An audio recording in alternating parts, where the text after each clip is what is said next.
Assalamualaikum warahmatullahi wabarakatuh. Perkenalkan, nama saya Abdurrahman Ismail dari kelas A Program Studi Pendidikan Biologi Fakultas Matematika dan Ilmu Pengetahuan Alam Universitas Negeri Gorontalo.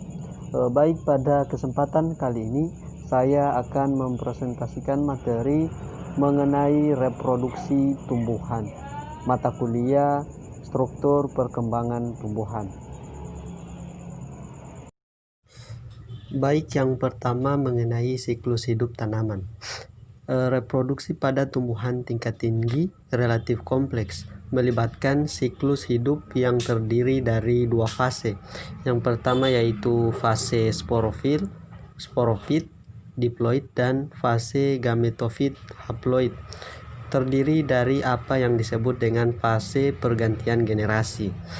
Nah, tubuh yang menonjol dari pohon Angiospermae ialah semak, tanaman keras dan semusim, serta dari Gymnospermae adalah pakis, Sphenopithecus, dari Lycophytes adalah sporofil, telah berkembang dari sel telur yang telah dibuahi atau menjadi zigot. Gamet yang menyatu untuk membentuk zigot bagaimanapun direproduksi oleh gametofit, tumbuhan yang sangat kecil bersifat parasit pada sporofil pada tumbuhan berbiji, tetapi agak lebih besar dan hidup bebas pada pteridofil, kecuali pada spesies Heterospora, di mana gametofit ketika dewasa tetap tinggal, setidaknya sebagian di dalam dinding spora tetap berkembang.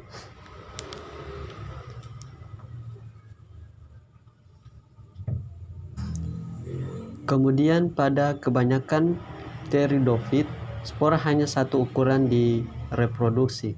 Tanaman jenis ini dideskripsikan sebagai makhluk heterospora. Setiap spora memiliki potensi untuk berkembang menjadi gametofit yang menghasilkan sel telur dan sperma. Sebaliknya, sporofil dari beberapa pteridofit dan semua tumbuhan berbiji menghasilkan spora dua ukuran dengan potensi berbeda yang disebut megaspora dan mikrospora. Tanaman ini dengan demikian ialah heterospora. Nah, kita bisa melihat di samping pada gambar menunjukkan mikrospora berkembang menjadi gametofil yang menghasilkan sperma, dan megaspora berkembang menjadi gametofil yang menghasilkan sel telur reproduksi Gymnospermae. Kemudian kita masuk pada reproduksi dalam Angiospermae. Nah, meskipun terdiri dari lebih sedikit bagian komponen daripada kerucut, kebanyakan Gymnospermae atau bagian tersebut biasanya dikelompokkan dalam lingkaran atau spiral yang dangkal, lebih terspesialisasi tinggi, dan masing-masing telah berevolusi dengan fungsi yang spesifik.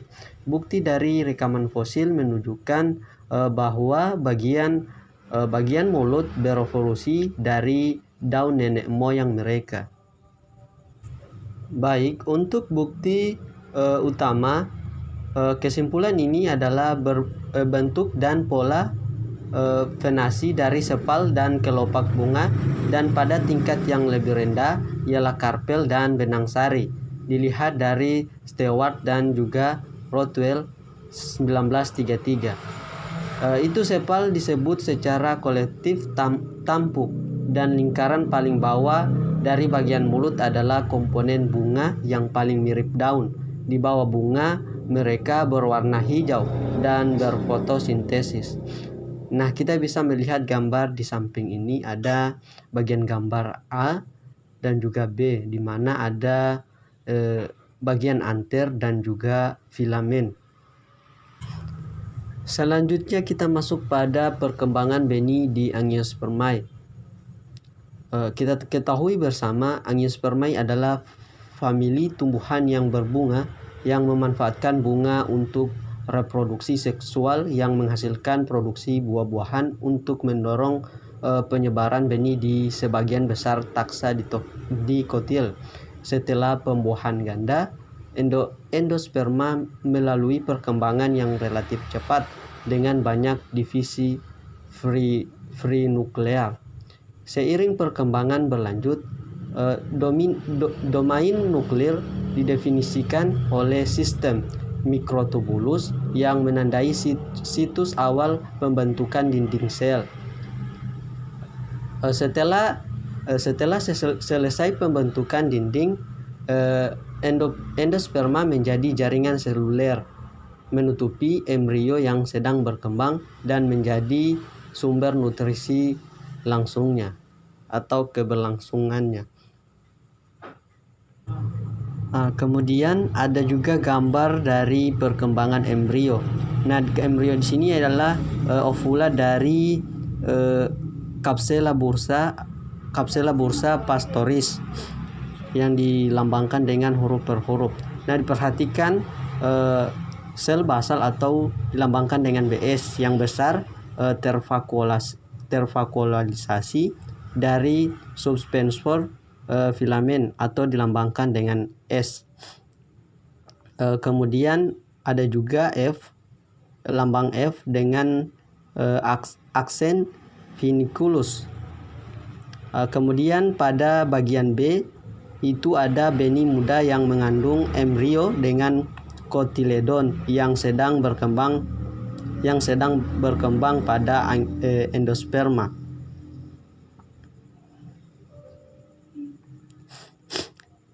Kemudian ada juga yang pada bagian C itu benih muda yang mengandung embrio yang hampir matang dengan kotiledon bengkok.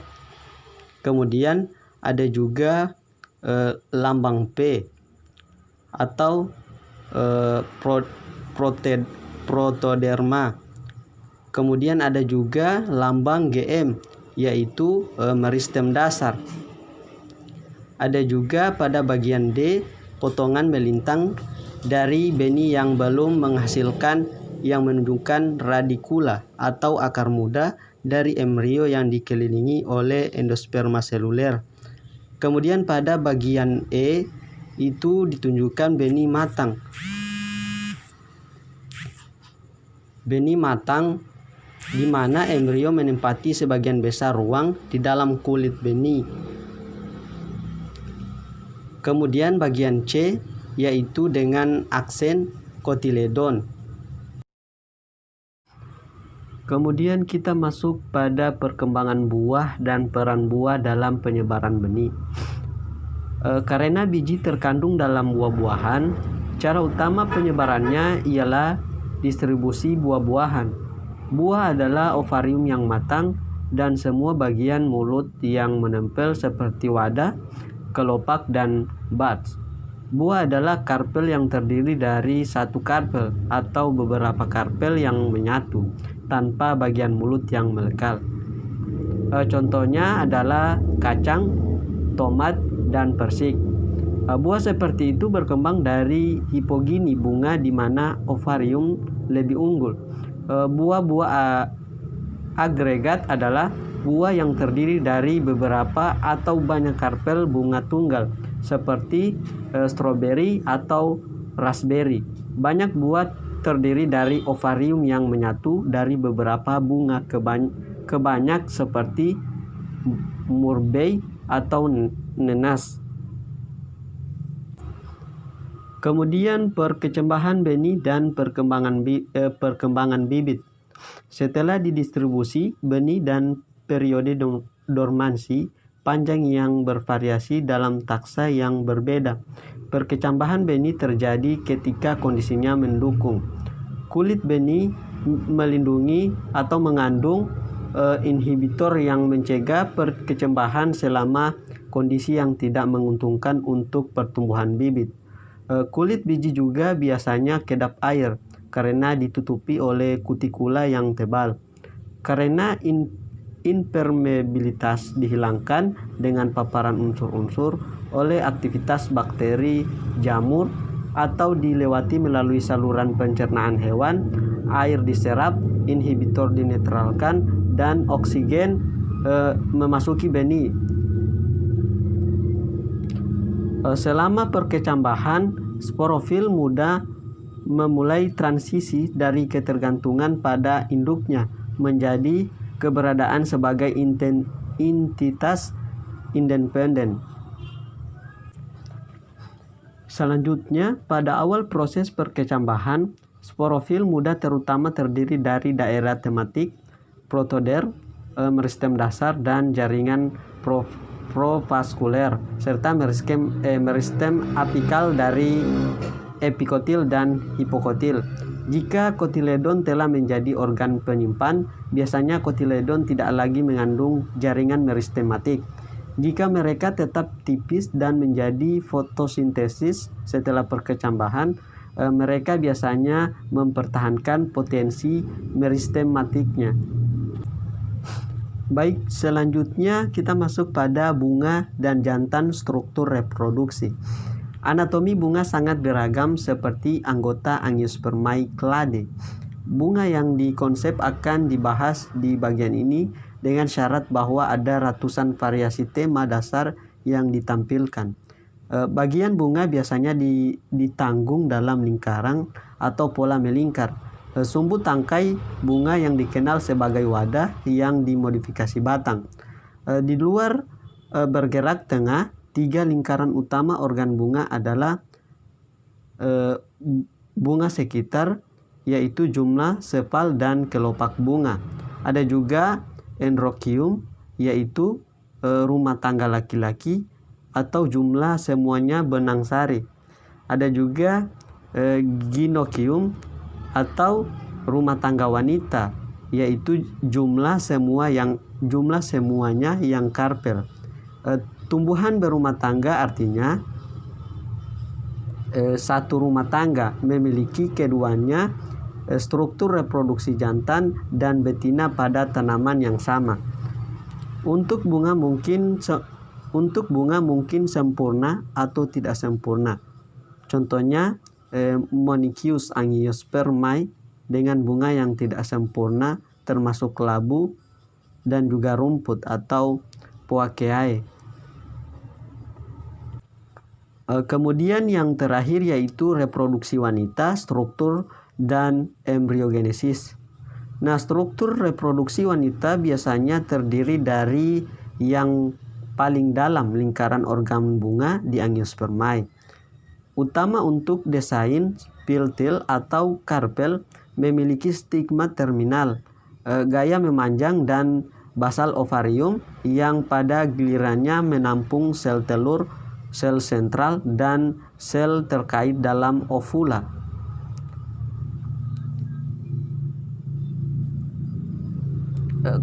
Kompilasi semua karpel di dalam bunga secara kolektif disebut gynecium. Putik adalah istilah kolektif untuk gynecium, dan dengan demikian mungkin berisi satu atau lebih karpel. Putik adalah daun yang dimodifikasi sebagai megasporofil yang berevolusi dan mengandung satu atau lebih bakal biji.